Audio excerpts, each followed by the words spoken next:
Assalomu alaykum chorvador akalarimiz. Ko'pchilik zotli hayvonlarimiz metabolizmga uchragani sababli shunaqa oyoqlari uzun bo'lib qoladi. Bu esa juda xavfli holatlardan bittasi bo'lib, bunga qarshi darhol chora tadbirlarni ko'rmasak, bizning nasldor chorva novvoslarimiz, sigirlarimiz ushbu holatlarda biz qanday yo'l tutishimiz kerak? Bu holatlarda o'zimizning maxsus mutaxassisimiz, veterinarimiz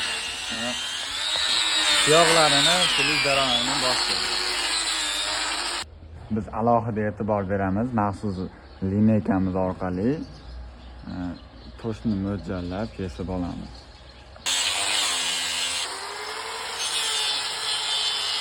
Keyingi bosqich buni yaxshilab yon tomonlarini kesib olamiz.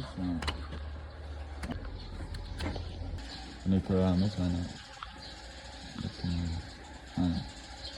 Yon tomonlar qilgan holat.